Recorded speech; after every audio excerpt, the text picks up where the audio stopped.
Hello friends, நான் உங்கள் கவி பேசுகிறேன். இந்த வீடியோவில் நம்ம எதை பற்றி பார்க்க போகிறோம்னா, பல பேர் அப்பப்போ கேட்கிற இந்த சந்தேகங்களை தான் இந்த வீடியோவில் பார்க்க போகிறோம். இந்த ஆன்மீக உருட்டுகளை பற்றி தான் பார்க்க போகிறோம். அதாவது சோசியம் பார்க்கும்போது சில பேர் சில சந்தேகம் கேட்பாங்க.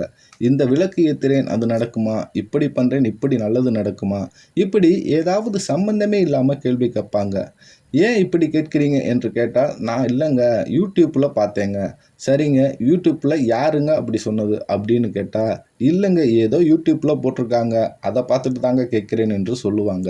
யூடியூப்பை பொறுத்த வரைக்கும் யார் எப்படி யூஸ் பண்ணுறாங்களோ இல்லையோ, மிகப்பெரிய பவர்ஃபுல்லான மீடியா தான் இந்த யூடியூப் என்பது. ஆனால் அதுலேயும் வியாபாரம் பண்ணுற வியாபாரிகள் சூப்பராக யூஸ் பண்ணுறாங்க. ஏதேதோ இல்லாத கதைகளை எல்லாம் சொல்லி விற்பனைக்கு யூஸ் பண்ணுறாங்க. இந்த மகாலட்சுமி விளக்கு, முருகர் விளக்கு, பாலாம்பிகை விளக்கு, அந்த விளக்கு, இந்த விளக்கு, பல விளக்குகள் இருக்குங்க.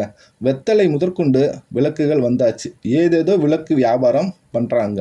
ஸோ இந்த மாதிரி வியாபாரம் கல்லா கட்டுதுங்க. ஏதேதோ சம்பந்தமே இல்லாமல் இந்த மாதிரி ஆளுங்க தான் பல ஆயிரம் பல லட்சங்களில் கல்லா கட்டுறாங்க. எல்லார் வீட்டிலையும் காலையில் தொடப்பத்தை வச்சு பெருக்கிறது வழக்கம். ஆனால் அதை இப்படி பெருக்குனா மகாலட்சுமி போயிடுவாங்க, இப்படி பெருக்குனா மகாலட்சுமி வீட்டுக்கு வந்துடுவாங்க அப்படின்ற அளவுக்கு காதில் பூ சுற்றிக்கிட்டு இருக்காங்க. இதில் எந்தவித ஆன்மீகம்னு எனக்கு சுத்தமாகவே தெரியலைங்க. மகாலட்சுமிக்கும் துடப்பத்துக்கும் என்ன சம்பந்தம்? சம்பந்தமே இருக்காது. ஆனால் உட்கார்ந்து எதையாச்சும் சொல்லிக்கிட்டு துடப்பத்தை கூட விற்கிறாங்கங்க. இவ்வளவு ஏன் உட்கார்ந்து குலதெய்வ மூட்டைன்னு ஏதோ மூட்டையை வேற விற்க ஆரம்பிச்சிட்டாங்க. இதெல்லாம் என்ன கணக்குன்னே தெரியல. என்னங்க குலதெய்வ மூட்டை? ஒன்றுமே இருக்காது. யாருங்க குலதெய்வம்? ஒவ்வொரு வீட்டுக்கும் ஒவ்வொரு குலதெய்வம் இருக்குது. ஆனால் எல்லாத்துக்கும் பொதுவாக நான் குலதெய்வ மூட்டை விற்கிறேன், அந்த மூட்டையை வாங்கி வீட்டில் வைங்க அப்படின்ற அளவுக்கு இறங்கிட்டாங்க. இதை பார்க்கும்போது நமக்கு செம காமெடியாக இருக்குங்க. ஆனால் இதை பல பேர் நம்புறது இன்னும் காமெடியாக இருக்குது. இதெல்லாம் எப்படிங்க நம்புகிறாங்க அப்படின்னா சந்தேகமே இருக்காது. ஒரு அம்மா என்னன்னா, அவங்க ஒரு பாத்திர கடை வச்சுருக்காங்க. அந்த அம்மா யூடியூப்பில் இன்டர்வியூ கொடுத்தாங்க. என் கனவுல அவங்க வந்தாங்க, இவங்க வந்தாங்க. என் கனவுல பாலாம்பிகை கனவுல வந்தாங்க. என் கனவுல இந்த அம்மன் வந்தாங்க, அந்த அம்மன் வந்தாங்க சொல்லிட்டு அடிச்சு விட்றாங்க. கேட்டால் அந்த விக்கிரத்தை வாங்கி உங்கள் வீட்டில் வச்சிங்கன்னா நல்லது நடக்கும், உங்கள் கனவுலையும் அவங்க வருவாங்க, உங்கள் வீட்டுக்கும் வந்துடுவாங்க அப்படின்னு சொல்லிக்கிட்டு இருக்காங்க. அப்போ பொய் சொல்கிறதுன்னு வந்தாச்சு. எதுக்கு கனவுல வந்துட்டாங்கன்னு சொல்லிக்கிட்டு, எங்கள் வீட்டில் தாங்க வாடகைக்கு இருக்காங்க, ரொம்ப மாதமாக அவங்களுக்கு தான் வாடகைக்கு விட்டுருக்கேன், அவங்க மாதம் 10,000 ரூபா வாடகை தராங்க அப்படின்னு சொல்லிட்டு போயிடலாமே. அந்த அளவுக்கு உருட்டுறாங்க. ஏதேதோ ஆன்மீகம் என்று பேரில் வியாபாரம் என்பது படுஜோராக நடக்குது. என்னங்க வியாபாரம்? இதுலேயும் ஸ்பெஷல் என்னன்னா, ஆண்களை விட பெண்கள் சூப்பராக வியாபாரம் பண்ணுறாங்க. அது உண்மையிலேயே இன்றைய காலகட்டத்தில் பெண்கள் ஆண்களுக்கு எந்த விதத்திலும் சலைச்சவங்க கிடையாது. இது தெளிவாக புரிஞ்சுக்கங்க. எல்லா இடத்துலையும் பெண்கள் ஆண்களுக்கு நிகராக வந்துட்டாங்க. ஆண்களை விட ஒரு சில இடத்துல பெண்கள் இன்னும் மேலேயே வந்துட்டாங்க. அதுவும் இந்த மாதிரி பிராடுத்தனம் பண்ணுறதுல பெண்கள் ஆண்களுக்கு சமமாக வந்துட்டாங்க. எந்த அளவுலையும் குறைந்தவங்க கிடையாது. அந்த மாதிரி தான் போய்கிட்டு இருக்குது. இதில் ஹைலைட் என்னன்னா, அதிகமாக ஏமாறுவதும் பெண்கள், ஏமாத்துறது யாருன்னா அவங்களும் பெண்கள் தான். அதாவது ஆன்மீகம் என்ற பெயரில் ஏதேதோ மூட நம்பிக்கைகளை வளர்த்துக்கிட்டே இருக்காங்க. முருகரை நீங்கள் கும்பிட்றீங்களா? இந்த முருகர் விளக்கு வாங்கி தீபம் ஏற்றுனீங்கன்னா முருகன் அருள் புரிவார் என்றும், மகாலட்சுமி வீட்டுக்கு வரணுமா? இந்த மகாலட்சுமி விளக்கு ஏற்றுங்க. குபேரர் வீட்டுக்கு வரணுமா? இந்த குபேரர் விளக்கு ஏற்றுங்க அப்படின்ற மாதிரி சொல்லுறாங்க. இப்போ என்னமோ அட்சய பாத்திரம்னு ஏதோ விற்கிறாங்க, குபேர பாத்திரம்னு விற்கிறாங்க, ஏதேதோ விற்கிறாங்கங்க. இதெல்லாம் உண்மையிலே யாருக்குங்க தெரியுமே? உண்மையிலே விளக்கு ஏற்றுறதுனால என்ன விஷயம்? எந்த விளக்காக இருந்தாலும் கொஞ்சம் எண்ணெயை ஊற்றி திரியை போட்டு கொளுத்து விட போகிறோம், அவ்வளவு தானே. இதை விட்டுட்டு இந்த விளக்கு ஏற்றினாதான் இந்த தெய்வம் வரும், அந்த விளக்கு ஏற்றினாதான் அந்த தெய்வம் வரும் அப்படின்ற அளவுக்கு வந்துட்டாங்க. எப்படிங்க உண்மையிலே இந்த விளக்கு ஏற்றுறது பொறுத்த வரைக்கும் யாருக்குமே இன்னும் விஷயம் புரியலை. அதாவது முதல்ல விளக்கு ஏற்றுறது எப்படி வந்ததுன்னா அதோட நியதி என்னதுன்னு தெரிஞ்சுக்கிறணும். முதல்ல ஒரு பெரிய மகான் அதாவது பெரிய ஞானம் படைத்தவர், அவர் கோவிலுக்கு போகிறார். கோவிலில் போய் பார்த்துட்டு சாமி கிட்ட வேண்டிக்கிட்டு இருக்கார். என்ன வேண்டுறார் என்றால், என்னை திருத்தி என்னை திருத்தி என்னை திருத்தி அப்படி வேண்டிக் கொண்டு இருக்கிறார். ஆனால் பக்கத்தில் இருந்த ஞான சூனியம் ஒருத்தன் பார்க்குறான். சாமி என்ன வேண்டிக்கிட்டு இருக்காரு? என்னை திருத்தி என்னை திருத்தி. சரி, என்ன பண்ணணும்? என்னை திருத்தி, இதை மூன்றும் தானே சாமி சொல்கிறாரு அப்படின்னு சொல்லிட்டு ஒரு விளக்கை வாங்குறான். விளக்கில் எண்ணெயை ஊற்றுறான், திரிய போடுறான், தீய வைக்கிறான். அந்த விளக்கு எரியுது. அப்போ சாமி இதைத்தான் சொல்லியிருக்கார், இந்த மகான் இதைத்தான் சொல்லியிருக்கார் என்று இந்த ஞான சூனியம் இதை பண்ணிக்கிட்டே இருக்கு. அதுதான் விஷயம், யதார்த்தம். என்னன்னா, அவர் அப்படி சொல்லவில்லை. என்னை திருத்து கடவுளே அப்படி சொல்லிக்கிட்டு தான் என்னை திருத்தி என்று கடவுள்கிட்ட வேண்டிக்கிட்டு இருக்கார். இதை நல்லா யோசிச்சு பாருங்க. வாழ்க்கையில் இந்த கோவிலுக்கு போனாலும் சரி, நீங்கள் என்ன விளக்கு போட்டாலும் சரி, யாராவது நம்மளை சுற்றி இருக்கிறவங்க யாராவது ஒருத்தர் மாறுவாங்களா? மாறவே மாறாது. கடைசி வரைக்கும் நம்ம மனைவி அப்படியே தான் இருப்பாங்க. நம்ம குழந்தை நம்ம பேச்சை கேட்கவே கேட்காது. நம்ம அம்மா அப்படியே தான் இருப்பாங்க. கூட பிறந்தவங்க யாராவது அண்ணன், தம்பி, தங்கச்சி, அக்கா யாராவது கண்டிப்பாக உருப்படாதவங்கள தான் ஒருத்தர் ஒரு குடும்பத்தில் இருப்பான். அவன் ஏதாவது உருப்பிடுவான்னு பார்த்தா அவனும் அப்படியே தான் இருப்பான், மாறாமல் இருப்பான்.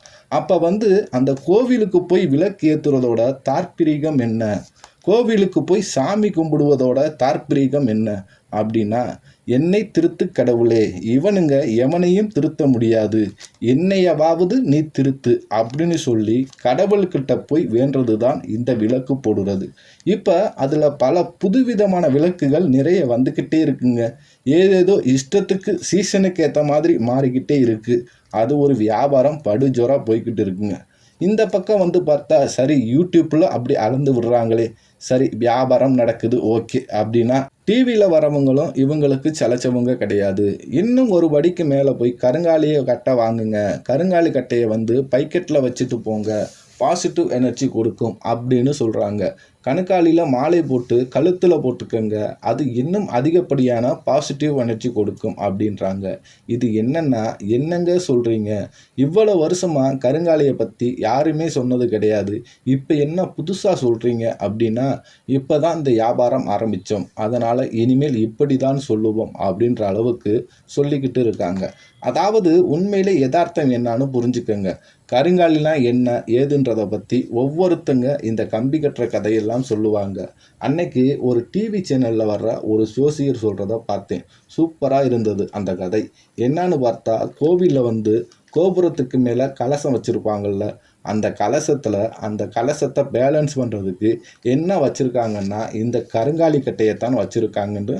அப்போ முட்டு கொடுக்கறதுக்கு இந்த கட்டையை வச்சுருக்காங்கன்னு பார்த்தீங்கன்னா, கருங்காலி கட்டை அப்போ கலசத்துக்கு மேலேயே கருங்காலி கட்டை வச்சுருக்காங்கன்னா அது எந்த அளவுக்கு புனிதமானது அப்படின்ற அளவுக்கு உருட்டுறாரு. நல்லா இருக்குது. அதை கேட்கும்போது எனக்கு ஒரு படத்தோட காமெடி தான் ஞாபகம் வந்துச்சு. சதுரங்க வேட்டை படத்தில் ரைஸ் புல்லிங் என்ற இந்த படத்தில் ஒரு சீன் வரும். அதில் நல்லா ஏமாற்றுவாங்க. அதே மாதிரி தான் இங்கேயும் சொல்கிறாங்க. அதாவது ஒரு கோவிலை பொறுத்த வரைக்கும் அங்கே பிரதிஷ்டை பண்ணி வச்சிருக்கும் தெய்வம் ஒன்று இருக்கும். பிரதிஷ்டை பண்ணி இருக்கும் தெய்வத்துக்கு கீழே பல எந்திரங்கள் வச்சு தான் பிரதிஷ்டை பண்ணிருப்பாங்க. அர்ச்சகர் இருப்பார். தினமும் பலாயிரக்கணக்கான மந்திரம் சொல்லுவார். நிறைய விஷயம் இருக்குது கோவிலில். ஒரு கொடிமரம் இருக்குதுன்னா கோவிலை பொறுத்த வரைக்கும் பிரதிஷ்டை பண்ணியிருக்கும் தெய்வத்தில் கீழே இருந்து கொடிமரம் வரைக்கும் தரையில் ஒரு காப்பர் ஒயர் கனெக்ட் பண்ணி வச்சுருப்பாங்க. இப்படி கோவில் கட்டணும்னா நிறைய விதிகள் இருக்கும். இவ்வளவு விஷயத்தில் இல்லாத பவர் கடைசியாக எங்கே போயிருச்சுன்னு பார்த்தீங்கன்னா, அந்த கருங்காலி கட்டைக்கு போயிருச்சு அப்படின்றாங்க. இது என்னங்க புது கதை, ஆனால் இது புதுசாக இருக்குங்க அப்படின்ற வடிவேலு காமெடியை தான் ஞாபகம் வருது. ஆனால் யதார்த்தம் என்னன்னா, கருங்காலி கட்டை இன்னைக்கு வந்ததா நேற்று வந்ததான்னா அது ரொம்ப காலமாகவே இருக்குது. நான் எங்கள் பாட்டி வீட்டில எல்லாம் பார்த்துருக்கேன். முன்னாடி எல்லார் வீட்டிலையும் யோசிச்சு பார்த்தீங்கன்னா தெரியும், உலக்க ஒன்று இருக்கும். எல்லார் வீட்டிலையும் இன்னைக்கு பார்த்தா மிக்சி கிரைண்டர் தான் இருக்குது. முன்னாடி 40-50 வருஷத்துக்கு முன்னாடி எல்லார் வீட்டிலையும் ஒரு உலக்க ஒன்று இருந்திருக்கும். நெல் குத்துறதுக்கு இல்லை புட்டுக்கு மாவு இடிக்கணும்னா கூட இதில் தாங்க பண்ணுவாங்க. அந்த உலக்கை எதில் பண்ணுவாங்க அப்படின்னா, அந்த உலக்கை கருங்காலி கட்டையில் தான் பண்ணுவாங்க. அப்போ அந்த உலக்கையில் இல்லாத எனர்ஜியாக இப்போ ஒரு தம்மா துண்டு கட்டை வாங்கி வச்சா வீட்டில் பாசிட்டிவ் எனர்ஜி வரப்போகுது. அப்போ இதெல்லாம் புதுசாக ஏதோ எப்படி தான் கண்டுபிடிக்கிறாங்களே ஒன்றும் புரியலை. இதெல்லாம் யார் சொன்னால்? ஏதாவது ஒரு வேதத்தில் இருக்கா? கருங்காலி கட்டைக்கு இவ்வாறு பவர் என்று ஏதாவது பெரிய ரிஷிகள் யாராவது சொன்னாங்களா? இல்லை பெரிய மகான் யாராவது சொன்னாங்களா? ஒன்றுமே கிடையாது. இப்போ இதெல்லாம் யார் சொல்கிறாங்கன்னு பார்த்தீங்கன்னா, இந்த வியாபாரம் பண்ணுறவங்க சூப்பராக சொல்கிறாங்க. அந்த மாதிரி தான் வியாபாரம் ஜடுஜோராக போய்கிட்டு இருக்கு. அதுவும் இந்த வியாபாரம் சீசனுக்கு ஏற்ற மாதிரி மாறிட்டே இருக்குது. முன்னாடி சொன்னாங்க, இந்த ஆக்டர் எல்லாம் இதை போட்டிருக்காங்க, அதனால தாங்க அவங்க சூப்பராக இருக்காங்க அப்படின்னு சொன்னாங்க. போட்டதுக்கப்புறம் ஒரு ஆக்டரோட பெயர் டேமேஜ் ஆகிடுச்சு. இன்னொரு ஆக்டரோட திருமண வாழ்க்கை டேமேஜ் ஆகிடுச்சு. அவங்களே எல்லாத்தையும் கலட்டிட்டாங்க. இப்போ அதை பற்றி பேசுகிறாங்களான்னா இல்லைங்க. ஆனால் கருங்காலி கட்டையை பற்றி பாசிட்டிவ் எனர்ஜி அது இருக்குது இது இருக்குது என உருட்டிக்கிட்டே இருக்காங்க. இது எல்லாமே கொஞ்ச காலத்துக்கு தான். அதுக்கப்புறம் பார்த்திங்கன்னா இதை விட்டுருவாங்க. வேறு கட்டை வந்துடும். இந்த மாதிரி மாறிக்கிட்டே இருக்கும். ருத்ராட்சம் என்றாங்க, துளசி மாலைன்னு சொன்னாங்க, ஸ்படிக மாலைன்றாங்க. இப்போ இன்னைக்கு ட்ரெண்டாக இந்த கருங்காலி கட்டை, அதுபோல் நாளைக்கு வேறு மாலை கண்டிப்பாக வரும். இந்த மாதிரி வியாபாரம் படுஜோராக நடக்குது. இது பெண்கள் எந்த விதத்திலும் சளைத்தவர்கள் இல்லை. குறிப்பாக ஒரு சில அம்மனை மட்டும்தான் ப்ரொமோட் பண்ணிக்கிட்டே இருப்பாங்க. அதாவது ஆன்மீகத்தை பொறுத்த வரைக்கும் முதல்ல ஒரு விஷயத்தை புரிஞ்சுக்கணும். ஏன்னா நான் ஏன் இதை பற்றி சொல்கிறேன்னா, ஒரு சைக்காலஜி ஒன்று இருக்குது. நான் ஒரு சோசியனாக சொல்கிறேன். பல பேர்கிட்ட, பல ஆயிரக்கணக்கான நபர்கள்கிட்ட நான் பேசியிருக்கேன். எல்லாத்துக்குமே இது ஒரு பேசிக் சைக்காலஜி. நல்லா யோசித்து பாருங்கள். ஒருத்தர் நல்லா இருக்கிறது, நல்ல வேலையில் இருக்கான், ஃபேமிலி நல்லா இருக்குது, அவன் நினச்சதெல்லாம் நல்லபடியாக நடக்குது, லைஃப் ஸ்மூத்தாக போகுது அப்படின்னா அவன் கோவில் குளம் சைடே பெருசாக போயிருக்க மாட்டான். அவனுக்கே ஒரு கஷ்டகாலம் வருது, ஒரு தசை முடிஞ்சு இன்னொரு தசை ஆரம்பிக்குது. அப்போ அவன் எல்லா கோவிலுக்கும் சுற்றிக்கிட்டே இருப்பான். நேரம் சரியில்லாதால் வேலை சரியில்லை, ஹெல்த் இஷ்யூஸ், ஏதாவது பிரச்சனை, கடன் பிரச்சனையில் மாட்டிக்கிட்டு இருப்பான். ஏதேதோ ஒரு சிக்கல் சுற்றிக்கிட்டே இருக்கும். ஒவ்வொருத்தன் ஒரு கோவில் சொல்லுவான், எல்லா கோவிலுக்கும் போவான். ஆனாலும் அவன் வேண்டுறது எதுவுமே நடக்க மாட்டேங்குது. அப்போ அவன் என்ன பண்ணுவான்? நம்ம தப்பாக ஏதோ வேண்டுறோமோ? அப்போ சில பேர் இங்கே மாட்டிக்கிறாங்க. இந்த வியாபாரிகள் கிட்ட தான் மாட்டிக்கிறாங்க. அவங்க தான் அப்போ சொல்லுவாங்க, இந்த குபேரர் சிலையை வீட்டில் வாங்கி வைங்க, குபேரரே வீட்டுக்கு வந்துடுவார் அப்படின்னு அளந்து விடுவான். அந்த விளக்கு வாங்கி வைங்க, துடப்பத்தை இப்படி பெருக்காதீங்க, இப்படி பெருக்குங்க, அப்போ தான் மகாலட்சுமி வீட்டில் இருக்கும். இப்படின்ற மாதிரி தான் ஏதாவது புது புது விஷயமாக சொல்லிக்கிட்டே இருப்பாங்க. இப்படி தான் எதை திண்டா பித்தம் போகும் அப்படின்னு சுற்றிக்கிட்டே இருக்கிறவங்க தான் இந்த மாதிரி ஆளுக்கிட்ட போய் தொக்கா மாட்டிக்குவாங்க. இவங்களை வச்சு சூப்பராக வியாபாரம் பார்ப்பாங்க. அதுதான் நடக்குது இன்னைக்கு. விஷயத்தை நல்லா தெரிஞ்சுக்கங்களே. பணம் ஒரு விஷயத்துக்கு தேவையில்லைன்னா அது ஆன்மீகத்துக்கு மட்டும்தான். தெளிவாக யோசித்து பாருங்கள். மற்ற எல்லா விஷயத்துக்கும் ஏதோ ஒரு விஷயத்தில் பணம் தேவையாக இருக்கும்.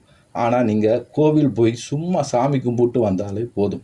சாமி யாருக்கு என்ன கொடுக்கணும் தெரியும், எப்போ கொடுக்கணும் தெரியும். இப்போ ஒருத்தன் கோவில் சைடே போகலைங்க, ஆனால் அக்கா தங்கச்சிக்கு கல்யாணம் பண்ணி வைக்க காசு சேர்த்து வச்சுருக்கான், இல்லை அவங்களுக்கு கல்யாணத்துக்கு பேங்கில் லோன் வாங்கி கொடுத்துருக்கான், அம்மா அப்பாவை நல்லபடியாக வச்சுருக்கான்.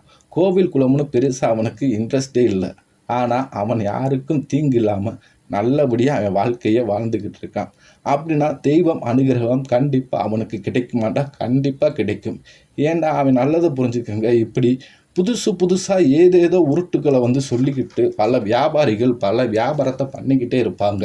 இந்த மூட நம்பிக்கையெல்லாம் மக்கள் புரிஞ்சு நடந்துக்கிறணும். சுதாரிச்சு இருந்துக்கங்க. சரிங்களா மக்களே? Thank you friends.